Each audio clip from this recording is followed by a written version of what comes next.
श्री जगदम्बिकाय नमः। ओम ऐं ह्रीं क्लीं चामुण्डाय विच्छेद। श्रीमद्देवी भागवत महापुराण तृतीय स्कंध। अतः तृतीय अध्याय। ब्रह्मा विष्णु और महेश का विभिन्न लोकों में जाना तथा अपने ही सदृश अन्य ब्रह्मा विष्णु और महेश को देखकर आश्चर्यचकित होना। देवी लोक का दर्शन। ब्रह्मा जी बोले, मन के समान वेग से उड़ने वाला वह विमान जिस स्थान पर पहुंचा, वहां जब हमने जल नहीं देखा तब हम लोगों को महान आश्चर्य हुआ। उस स्थान के वृक्ष सभी प्रकार के फलों से लदे हुए और कोकिलों की मधुर ध्वनि से गुंजायमान थे। वहां की भूमि, पर्वत, वन और ये सभी सुरम्य दृष्टिगोचर हो रहे थे। उस स्थान पर स्त्रियां, पुरुष, पशु, बड़ी नदियां, बावड़ियां, कुएं, तालाब, पोखरें तथा झरने इत्यादि विद्यमान थे। वहां भव्य चार दीवारी से घिरा हुआ एक मनोहर नगर था, जो यज्ञशालाओं तथा अनेक प्रकार के दिव्य महलों से सुशोभित था। तब उस नगर को देखकर हम लोगों को ऐसी प्रतीत हुई मानो यही स्वर्ग है। और फिर हम लोगों की यह जिज्ञासा हुई कि इस अद्भुत नगर का निर्माण किसने किया है। उस समय हम लोगों को बड़ा आश्चर्य हुआ। हम लोगों ने आखिर के उद्देश्य से वन में जाते हुए एक देवतुल्य राजा को देखा। उसी समय हम लोगों को जगदम्बा भगवती भी विमान पर स्थित दिखाई पड़ी। थोड़ी ही देर बाद हमारा विमान वायु से प्रेरित होकर आकाश में पुनः उड़ने लगा और मुहूर्त भर में वह पुनः एक अन्य सुरम्य देश में पहुंच गया। वहां पर हम लोगों को अत्यंत रमणीक नंदन वन दृष्टिगत हुआ, जिसमें पारिजात वृक्ष की छाया का आश्रय लिए हुए कामधेनु स्थित थी। कामधेनु के समीप ही 4 दांतों वाला ऐरावत हाथी विद्यमान था और वहां मेनका आदि अप्सराओं के समूह अपने नृत्यों तथा गानों में विविध भाव भंगिमाओं का प्रदर्शन करते हुए अनेक प्रकार की क्रीड़ाएं कर रहे थे। वहां मंदार वृक्ष की वाटिकाओं में सैकड़ों गंधर्व, यक्ष और विद्याधर गा रहे थे और रमण कर रहे थे। वहां पर इंद्र भगवान भी इंद्राणी के साथ दृष्टिगोचर हुए। स्वर्ग में निवास करने वाले देवताओं को देखकर हमें परम विस्मय हुआ। वहां पर वरुण, कुबेर, यम, सूर्य, अग्नि तथा अन्य देवताओं को स्थित देखकर हम आश्चर्यचकित हुए। उसी समय उस सुसज्जित नगर से वह राजा निकला। देवताओं के राजा इंद्र की भांति पराक्रमी वह राजा धरातल पर पालकी में बैठा था। वह विमान हम लोगों को लेकर द्रुत गति से आगे बढ़ा। तदंतर हम लोग अलौकिक ब्रह्मलोक में पहुंच गए। वहां पर सभी देवताओं से नमस्कृत ब्रह्मा जी को विद्यमान देखकर भगवान शंकर एवं विष्णु विस्मय में पड़ गए। वहां ब्रह्मा जी की सभा में सभी वेद अपने अपने अंगों सहित मूर्त रूप में विद्यमान थे। साथ ही समुद्र, नदियां, पर्वत, सर्प एवं नाग भी उपस्थित थे। तत्पश्चात भगवान विष्णु और शंकर ने मुझसे पूछा, हे चतुर्मुख, ये दूसरे सनातन ब्रह्मा कौन हैं? तब मैंने उनसे कहा कि मैं सबके स्वामी तथा दृष्टिकर्ता इन ब्रह्मा को नहीं जानता। हे ईश्वरों, मैं कौन हूँ, ये कौन है और हम दोनों का क्या प्रयोजन है? इसमें मैं भ्रमित हूँ। थोड़ी ही देर में वह विमान पुनः मन के सदृश वेग से आगे की ओर बढ़ा। तत्पश्चात वह विमान यक्षगणों से सुशोभित मंदार वृक्ष की वाटिकाओं के कारण अति सुरम्य सुख और कोयलों की मधुर ध्वनि से गुंजित वीणा और मृदंग आदि वाद्य यंत्रों की मधुर ध्वनि से निंदादित मुख सुखदायक तथा मंगलकारी कैलाश शिखर पर पहुंचा। उस शिखर पर जब वह विमान पहुंचा, उसी समय वृषभ आरूढ़, पंचमुख, 10 भुजाओं वाले मस्तक पर अर्धचंद्र धारण किए हुए भगवान शंकर अपने दिव्य भवन से बाहर निकले। उसी समय वे व्याघ्र चर्म पहने हुए तथा गज चर्म ओढ़े हुए थे। महाबली गजानन, श्री गणेश तथा षडानन कार्तिकेय उनके अंगरक्षक के रूप में विद्यमान थे। भगवान शंकर के साथ चल रहे उनके दोनों पुत्र अतीव सुशोभित हो रहे थे। नंदी आदि सभी प्रधान शिवगण जय घोष करते हुए भगवान शिव के पीछे पीछे चल रहे थे। हे नारद, वहां अन्य लोगों तथा शंकर को मातृकाओं सहित देखकर हम लोग विस्मय में पड़ गए और हे मुने, मैं संशयग्रस्त हो गया। थोड़ी ही देर में वह विमान उस कैलाश शिखर से वायु गति से लक्ष्मीकांत भगवान विष्णु के वैकुंठ में जा पहुंचा। हे पुत्र, मैंने वहां अद्भुत विभूतियां देखी। उसी अति रमणीक नगर को देखकर भगवान विष्णु विस्मय पड़ गए। उसी समय कमल लोचन भगवान विष्णु अपने भवन से बाहर निकले। उनका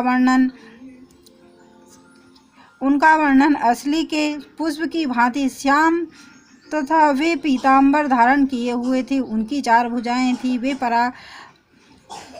वे पक्षीराज गरुड़ पर आरूढ़ थे और दिव्य अलंकारों से विभूषित थे। भगवती लक्ष्मी उन्हें शुभ चवर डुला रही थी। उस सनातन भगवान विष्णु जी को देखकर हम सभी को महान आश्चर्य हुआ। तदंतर परस्पर एक दूसरे को देखते हुए हम लोग अपने अपने श्रेष्ठ आसनों पर बैठे रहे। इसके बाद वह विमान वायु सदृश द्रुत गति से पुनः चल पड़ा। कुछ ही क्षणों में वह विमान मधुर जल वाले, ऊंची ऊंची लहरों वाले, नाना विधि जल जंतुओं से युक्त तथा चंचल तरंगों से शोभायमान अमृत सागर के तट पर पहुंच गया। उस सागर के तट पर विभिन्न पंक्तियों में नाना प्रकार के विभिन्न रंगों वाले मंदार एवं पारिजात आदि वृक्ष शोभायमान थे। वहां मोतियों की झालरें तथा अनेक प्रकार के पुष्पहार शोभा में वृद्धि कर रहे थे। समुद्र के सभी और अशोक मोलसिरी कुर्बक आदि वृक्ष विद्यमान थे। उसके चारों ओर चिताकर्षक केतकी तथा चंपक पुष्पों की वाटिकाएं थी, जो कोयलों की मधुर ध्वनियों से गुंजित तथा नाना प्रकार की दिव्य सुगंध से परिपूर्ण थी। उस स्थान पर भौरे गुंजार कर रहे थे। उस प्रकार वहां का सदृश्य परम अद्भुत था। उस द्वीप में हम लोगों ने दूसरे ही विमान पर बैठे हुए शिव के आकार वाला एक मनोहर तथा अत्यंत अद्भुत पलंग देखा, जो रत्नमालाओं से जड़ा हुआ था और नाना प्रकार के रत्नों से विषीभूत था।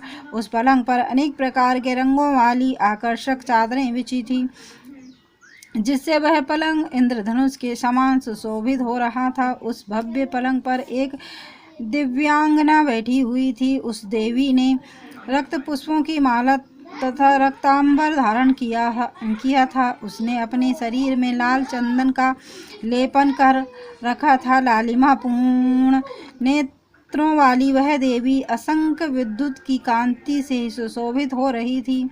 सुंदर मुख वाली रक्तिम अधर से सुशोभित लक्ष्मी से करोड़ों गुना अधिक सौंदर्यशाली वह स्त्री अपनी कांति से सूर्यमंडल की दीप्ति को भी मानो तिरस्कृत कर रही थी। बरपास अंकुश और अभय मुद्रा को धारण करने वाली तथा मधुर मुस्कान युक्त वे भगवती भुवनेश्वरी हमें दृष्टिगोचर हुई, जिन्हें पहले कभी नहीं देखा गया था। हिंकार बीज मंत्र का जप करने वाली पक्षियों का समुदाय उनकी सेवा में निरंतर रत था। नवयौवन से समस्त तथा अरुण आभा वाली वे कुमारी साक्षात करुणा की मूर्ति थी। वे सभी प्रकार के श्रृंगार एवं परिधानों से सुसज्जित थी और उनके मुखार बिंद पर और उनके मुखार बिंद पर मंद मुस्कान विराजमान थी। उनके उन्नत वक्ष स्थल कमल की कलियों से भी बढ़कर शोभायमान हो रहे थे। नाना विधि मणियों से जटिल आभूषणों से वे अलंकृत थी। स्वर्ण निर्मित कंकण केयूर और मुकुट आदि से शोभित थी। स्वर्ण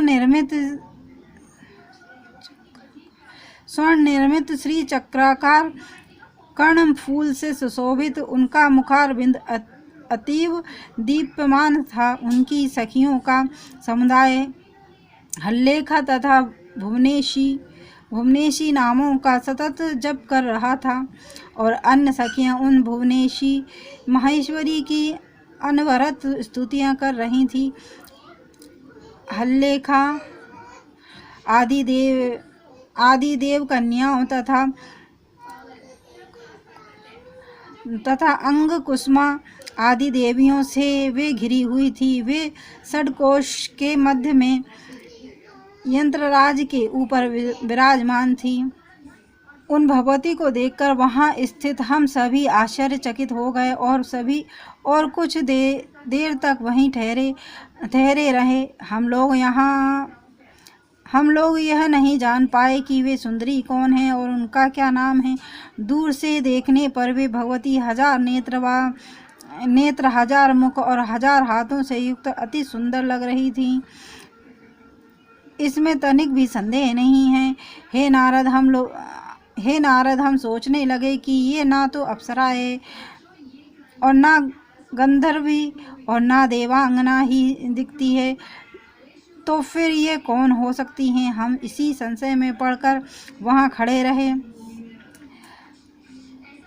तब उन सुंदर हास्य वाली देवी को देखकर भगवान विष्णु ने अपने अनुभव से मन में ही निश्चय करके हमसे कहा, ये साक्षात भगवती जगदम्बा हम सबकी कारण स्वरूपा हैं। ये ही महाविद्या, महामाया, पूर्णा तथा शाश्वत प्रकृति रूपा हैं।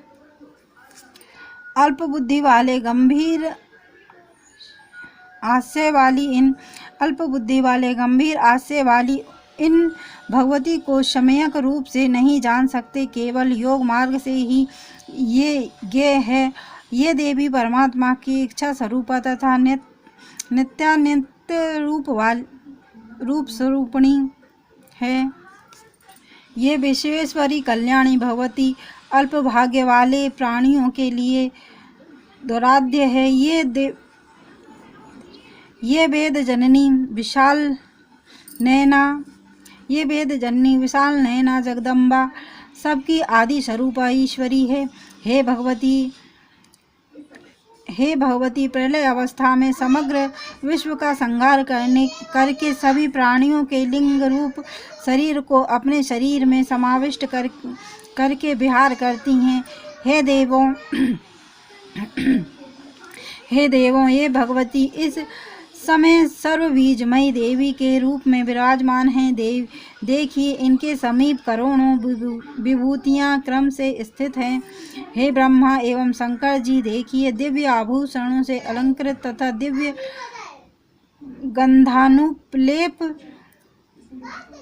दिव्य गंधानुलेप से युक्त ये सभी विभूतियां यहाँ भगवती की सेवा में मनोयोग से संलग्न हैं।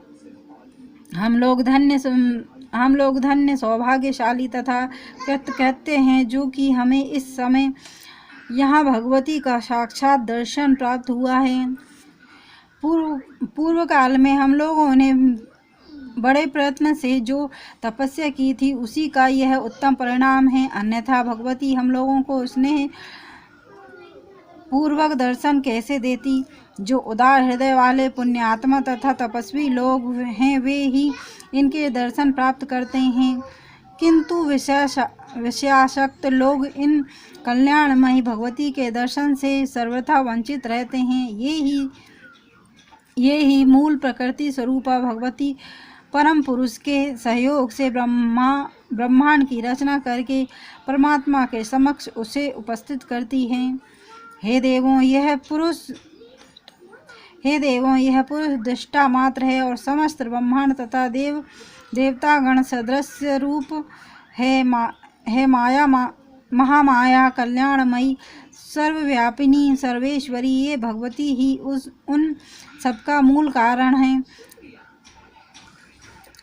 कहाँ मैं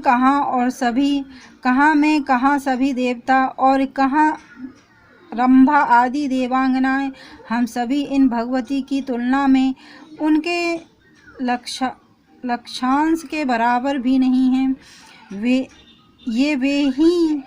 ये वे ही महादेवी जगदम्बा है जिन्हें हम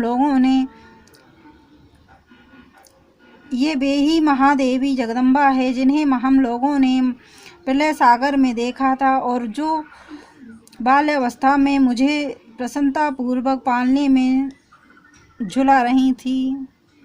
उस समय मैं एक सुस्थिर तथा दृढ़ वट पत्र रूपी पलंग पर सोया हुआ था और अपने पैर का अंगूठा अपने मुखारविंद में डालकर चूस रहा था। अत्यंत कोमल अंगों वाला मैं उस समय अनेक बाल सुलभ चेष्टाएं करता हुआ उसी बटपत्र के